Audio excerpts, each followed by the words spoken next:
you know Jim Brown? Greatest of all time. And what people don't know, Kanye, everybody knows, right? Does the world know Kanye? What people don't know about Jim? They say, first of all, he's the best football player, but they say he was an even better lacrosse player. Do you think so? Huh? I've heard he was even at Syracuse. Well, it's great to have you, Jim. Great to have you. Kanye, it's great to be with you. And these are two friends of mine, and Kanye's been a friend of mine for a long time. And Jim came out of nowhere, and he said, I like what the president's doing. A long time ago, we met, right? And I just appreciate it very much. And, you know, if you look at the employment numbers, if you look at the median income, if you look at every single indicator, we're keeping our promise, Jim. Thank you. And I want to thank you. Yeah, I like North Korea, too.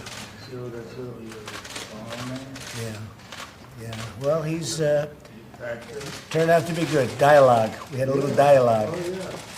And the Secretary of State just came back. Mike just came back from North Korea. We had very good meetings, and we'll meet again, but we're doing good. No more nuclear testing, no more missiles going up, no more nothing.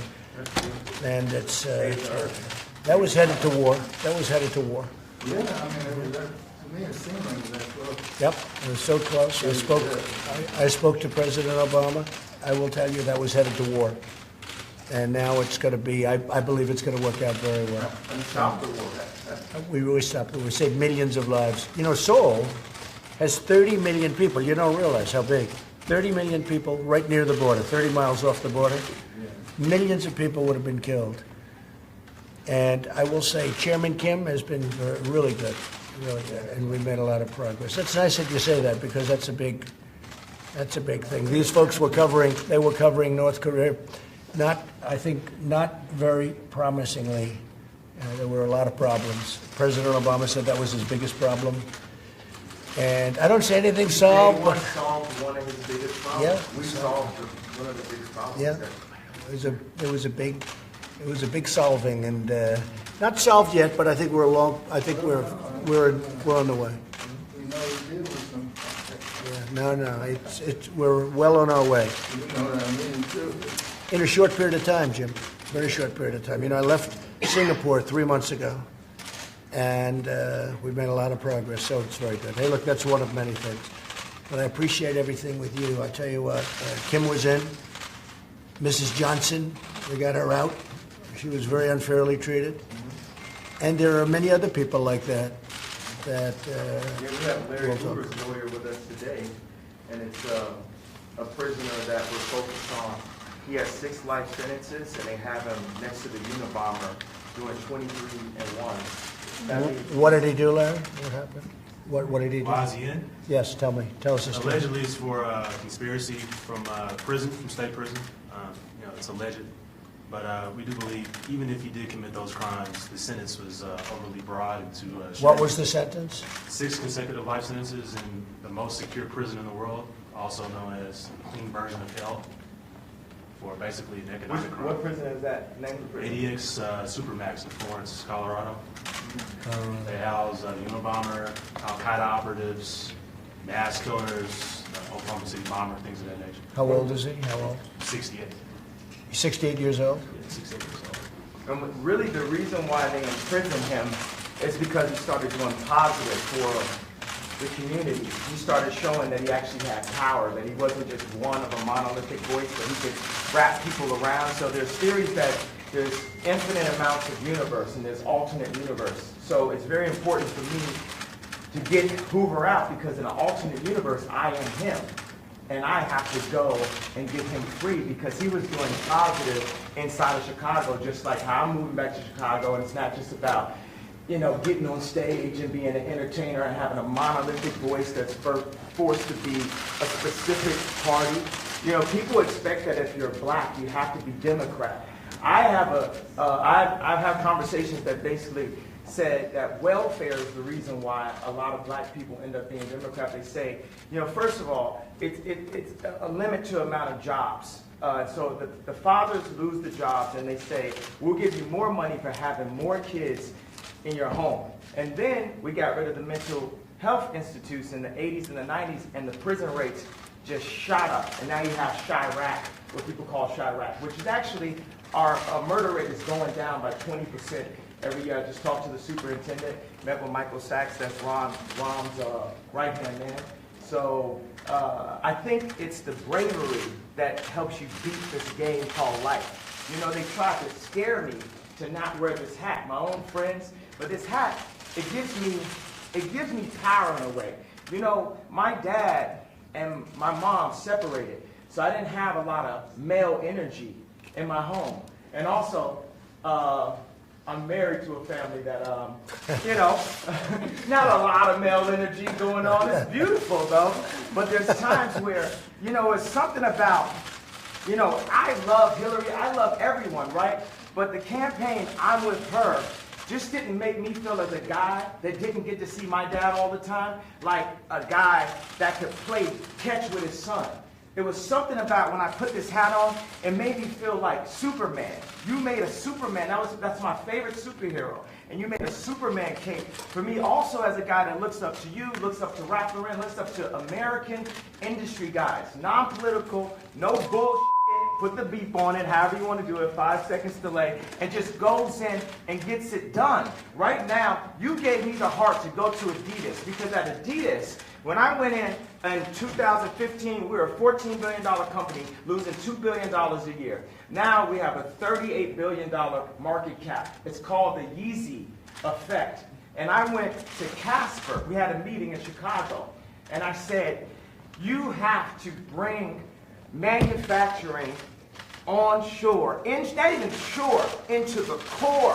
It's not about the borders, the core of Adidas. And Chicago is the core of Middle America. We have to make Middle America strong. So I had the balls, because I had enough balls to put on this hat.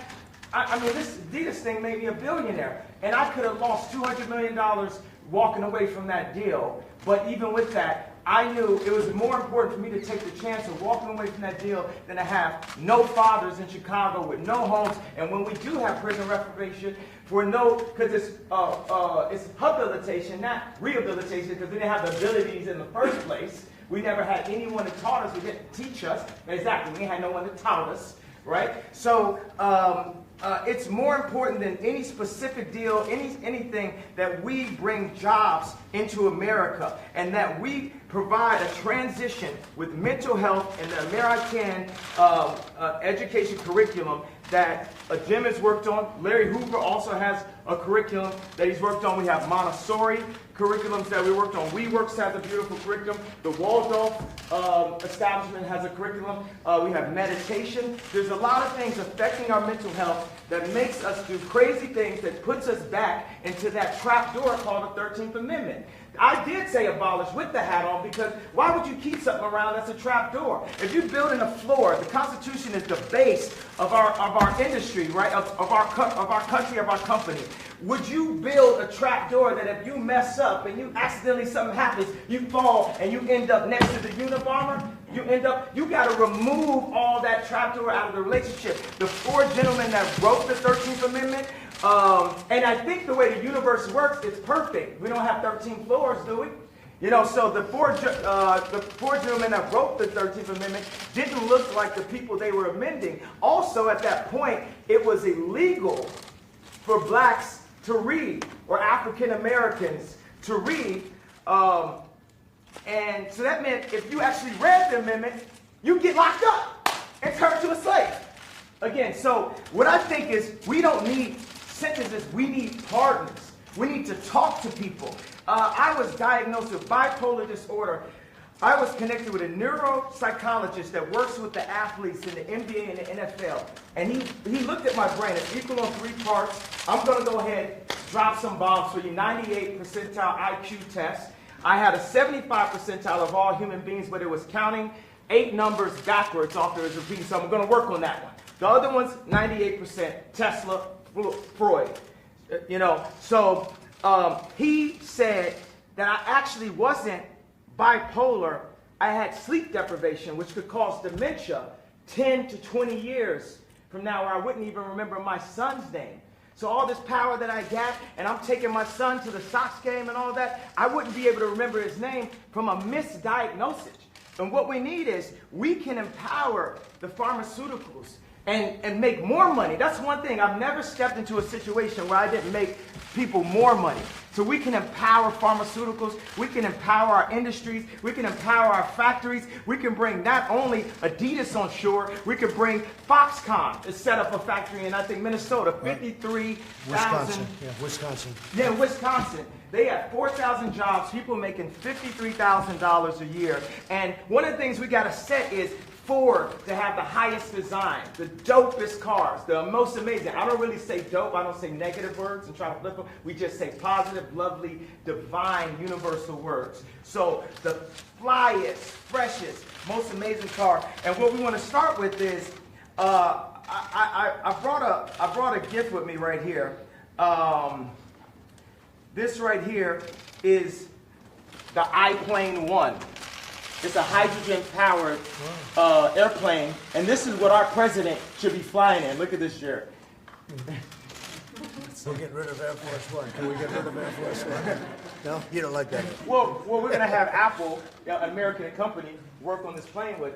But you know what I don't like about, it's not that I don't like, what I need Saturday Night Live to improve on, or what I need the liberals to improve on is, if he don't look good, we don't look good.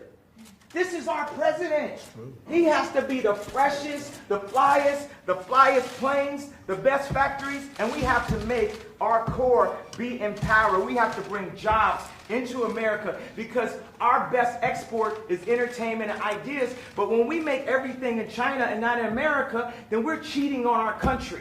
And we're putting people in positions to have to do illegal things to end up in the cheapest factory ever, the prison system. I'll tell you what, that was pretty impressive, folks. I hate to say this, Jim. Do you want to say something? What do you do after that? You don't mind if I... You are please, Jim, please. He doesn't look good, we don't look good. Right. Great, right? Isn't that a great statement? And it's so true. As a country, it's so true. Very impressed. I've never seen Jim Brown impressed before. He was impressed. That's true. That statement is amazing, huh? I want to tell you, it's great to have you guys with us. And we're going to go in, we're going to have some lunch. That was quite something. That was quite something. That was from the soul. Yeah, no. It's really very interesting. Yes, yeah, please. So you had said of President Bush that he doesn't care about black people. And you've heard some people say that about this president. How do you respond to that? What do you make of that? I think we need to care about all people. And I believe that when I went on to NBC, I was very emotional, and I was programmed to think from a victimized mentality, a welfare mentality. I think that with blacks and African Americans, we really get caught up in the idea of racism over the idea of industry. We say if people don't have land, they settle for brands. We want Polo Sport and Obama again. We want a brand more than we want land because we haven't known how it feels to actually have our own land and have ownership of our own blocks. So when you don't have ownership, then it's all about how something looks. It's about the patina, it's not about the soil, it's not about the core. So we focus more on, is somebody wearing something, does someone disrespect me so I gotta shoot them, or the idea of someone being racist. We talk about police murders, which we definitely have to discuss, and we have to bring nobility to the police officers and make them, because police officers are just like us. But this is this whole hate building, right? And that's a major thing about racial tension. And we also, as black people, we have to take a responsibility for what we're doing. We kill each other more than police officers. And that's not saying that the police officer is not an issue, because they are in a position of power.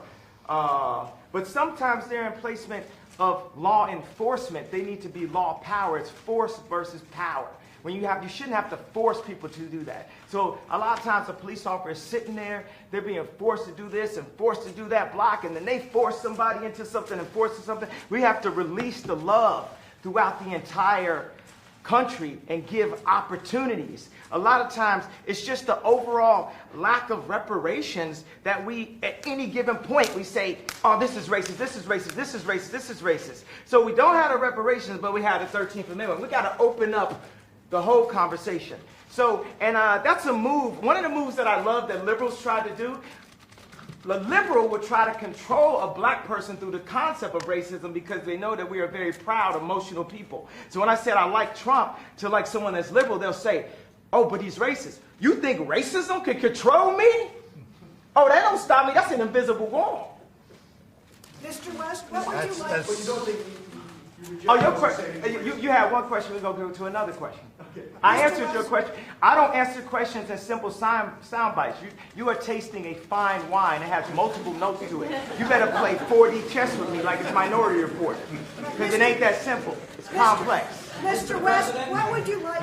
I'm going to Chicago sometime, so I would like to know what you would like to ask President Trump to do for Chicago. You're here to talk about crime in Chicago. The thing that the head of the police and Mike Sachs met with me last night at the Soho House about was we feel that stop and frisk does not help the relationships in the city. And everyone that knew I was coming here said, ask about stop and frisk. That's the number one thing that we're having this conversation about.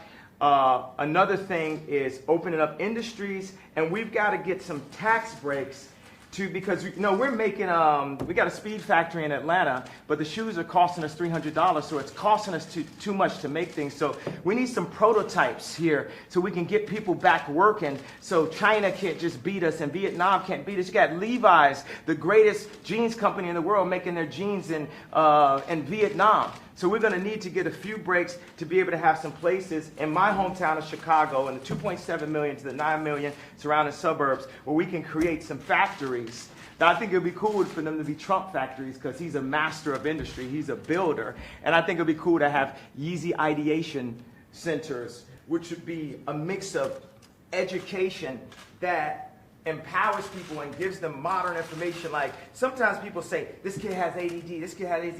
He don't have ADD, school is boring. It was boring, it's not as exciting as this. We have to make it more exciting, we have to mix curriculums. You play basketball while you're doing math. You learn about music while you meditate in the morning. We have to instate mental health and art programs back into the city. So those are, and also Larry Hoover is an example of a man that was turning his life around. And as soon as he tried to turn his life around, they hit him with 6 life sentences. So I believe you say don't tear down the statues. Larry Hoover is a living statue. He's a beacon for us that needs to see his family, that needs to go out and represent. When you have a block leader on every single block, they can own the block as their own. That's something I learned from Jim Brown, from A Mayor I Can. We need to put curriculums from people who really came from the streets, not people who are just trying to set us up to go into a work system or prison system that applies to what people are really going through, which Jim Brown has created. What about gun violence with all the debate about the Second Amendment going on? The problem is illegal guns. Illegal guns is the problem, not legal guns. We have the right to bear arms. President Trump has said that he favors stop and frisk. Are you guys going to be discussing that? Do you think you can change his mind? Yeah, we're gonna discuss. I didn't mean to put you on blast like that, bro. But it's definitely. I'm open-minded. I'm here.